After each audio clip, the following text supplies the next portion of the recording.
ഇത്തരത്തിലൊരു വിജയത്തിന്റെ ഒരു ഘട്ടത്തിലും ഇങ്ങനെയുള്ള ജനപ്രവണതകൾ ശരിയാണ്? കേരളത്തിലെ ജനങ്ങൾ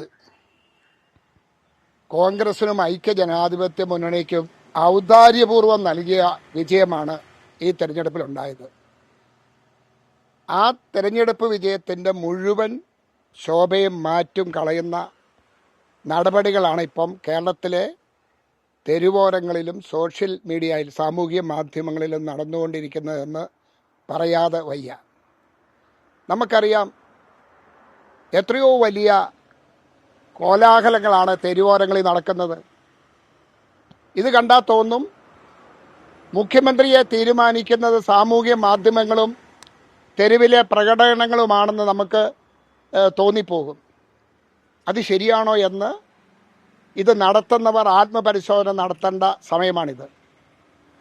എത്രയോ വലിയ നേതാക്കന്മാരെയാണ് സാമൂഹിക മാധ്യമങ്ങളിലൂടെ വലിച്ചു കീറുന്നത്. ഒരു നേതാവിനെയും അങ്ങനെ അപമാനിക്കുന്നത് ശരിയല്ല. ഒരു നേതാവിൻ്റെയും ഫ്ലെക്സ് ബോർഡുകൾ വലിച്ചു കീറി നശിപ്പിക്കുന്നതും ശരിയല്ല. ശ്രീ കെ.സി. വേണുഗോപാലിൻ്റെ, ശ്രീ രമേശ് ചെന്നിത്തലയുടെയൊക്കെ എത്രയോ ഫ്ലെക്സ് ബോർഡുകളാണ് കേരളത്തിൽ അങ്ങോളം ഇങ്ങോളം നശിപ്പിക്കപ്പെടുന്നത്. എന്തിനേറെ ബഹുമാന്യായ ശ്രീ ഉമ്മൻചാണ്ടിയെ പോലും വെറുതെ വിടുന്നില്ല എന്ന് പറഞ്ഞാൽ അത് അക്ഷന്തിമമായ ഒരു തെറ്റ് തന്നെയാണ്.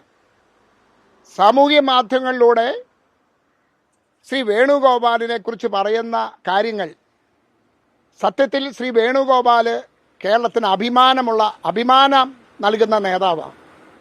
ശ്രീ എ.കെ. ആന്റണി കഴിഞ്ഞാൽ ദേശീയ രാഷ്ട്രീയത്തിന് കേരളം സമ്മാനിച്ച ഏറ്റവും വലിയ നേതാവായ ശ്രീ വേണുഗോപാലിനെ സാമൂഹ്യ മാധ്യമങ്ങളിൽ ചിലർ വലിച്ചു കീറുന്നത് കണ്ടാൽ അവർ കോൺഗ്രസ്സുകാരാണെന്ന് സമ്മതിക്കാൻ നമുക്ക് വയ്യ. കോൺഗ്രസിൻ്റെ സംസ്കാരമുള്ള ഒരാൾക്കും അങ്ങനെ ചെയ്യാൻ കഴിയില്ല. എന്തായാലും ഇതൊരു സ്പോണ്ടേനിയസ് ജനവികാരമാണെന്ന് ആര് പറഞ്ഞാലും നമുക്ക് അതിനോട് കൂട്ടു നിൽക്കാൻ കഴിയില്ല. അത് പാർട്ടി അന്വേഷിക്കണം, പാർട്ടി പരിശോധിക്കണം. ഇത്തരം അച്ചടക്ക വിരുദ്ധ നടപടികൾ എടുക്കുന്നവർക്കെതിരെ ശക്തമായ നടപടികൾ സ്വീകരിക്കാൻ കേരള പ്രദേശ് കോൺഗ്രസ് കമ്മിറ്റി തയ്യാറാകണം, AICC തയ്യാറാകണം. കാരണം ഇങ്ങനെയൊന്നും അല്ല മുഖ്യമന്ത്രിയെ തീരുമാനിക്കുന്ന നടപടി. എത്രയോ മുഖ്യമന്ത്രിമാരെ തീരുമാനിച്ച ചരിത്രവും പാരമ്പര്യമുള്ള കോൺഗ്രസ്, ആ കോൺഗ്രസിൻ്റെ ആദ്യത്തെ മുഖ്യമന്ത്രിയുടെ തീരുമാനമാണോ ഇപ്പം നടക്കുന്നത്? അത് മനസ്സിലാക്കാനുള്ള വിവേകം നമ്മുടെ എല്ലാ നേതാക്കന്മാർക്കും ഉണ്ടാകണം, നമ്മുടെ എല്ലാ പ്രവർത്തകർക്കും ഉണ്ടാകണം. കോൺഗ്രസിനെ സ്നേഹിക്കുന്നവർക്ക്, കോൺഗ്രസിൻ്റെ സംസ്കാരവും അന്തസ്സും ഉൾക്കൊള്ളുന്നവർക്ക് ഈ നടപടികളെ അംഗീകരിക്കാൻ കഴിയില്ല എന്ന് തുറന്നു പറയാൻ ഞാൻ ആഗ്രഹിക്കുകയാണ്. ഞാൻ അങ്ങനെ ആരെയും കുറ്റപ്പെടുത്താനല്ല, കീഴ്വഴക്ക് ഈ നടപടി ശരിയല്ല. ഇങ്ങനെയല്ല കോൺഗ്രസിൻ്റെ പ്രവർത്തകർ ചെയ്യേണ്ടത്. കോൺഗ്രസിൻ്റെ യഥാർത്ഥ പ്രവർത്തകരാണ്, അവരങ്ങനെ ചെയ്യില്ല. എനിക്ക് തോന്നുന്നു ഇത് കോൺഗ്രസ്സുകാർ പോലും ആണോ എന്ന് ഞാൻ സംശയിക്കുന്നു. ചില കോൺഗ്രസ്സുകാരൊക്കെ ഉണ്ടാകാം.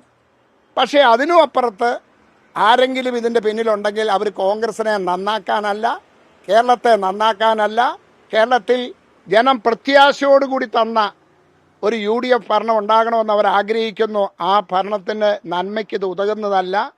അതുകൊണ്ട് ഇത്തരം മോശപ്പെട്ട നടപടികളിൽ നിന്ന് എല്ലാവരും പിന്തിരിയണമെന്നാണ് എനിക്ക് അഭ്യർത്ഥിക്കാനുള്ളത്. ഞാൻ പറയുന്നത് മുഖ്യമന്ത്രിയെ തീരുമാനിക്കുന്ന ഹൈക്കമാൻഡ് അല്ലേ? ആരെ വേണേലും മുഖ്യമന്ത്രിയായിട്ട് ഹൈക്കമാൻഡ് തീരുമാനിക്കട്ടെ. ഹൈക്കമാൻഡിൻ്റെ തീരുമാനം അംഗീകരിക്കാൻ കേരളത്തിലെ എല്ലാ കോൺഗ്രസ്സുകാരും ബാധ്യസ്ഥരാണ്. അവർ അംഗീകരിക്കുകയും ചെയ്യും. യോഗ്യനാണോ? എല്ലാവരും നോക്കിമാരല്ലേ. കെ.സി. വേണുഗോപാലിന് എന്താ അയോഗ്യത? കെ.സി. വേണുഗോപാലിന് അയോഗ്യതയില്ല. ഈ പറയുന്ന ആർക്കും അയോഗ്യതയില്ല. അത് തീരുമാനിക്കേണ്ടത് കോൺഗ്രസ് പാർട്ടി നേതൃത്വമാണ്. വേണുഗോപാൽ ഞാൻ സൂചിപ്പിച്ചല്ലോ, കേരളത്തിലെ കോൺഗ്രസിന് അഭിമാനം തരുന്ന നേതാവാണ്. ആ നേതാവിനെ ഇങ്ങനെ സാമൂഹ്യ മാധ്യമങ്ങളിലിട്ട് വലിച്ചു കീറാൻ വിട്ടുകൊടുക്കുന്നത് ശരിയല്ല. അതിനോട് യോജിക്കാൻ കഴിയില്ല.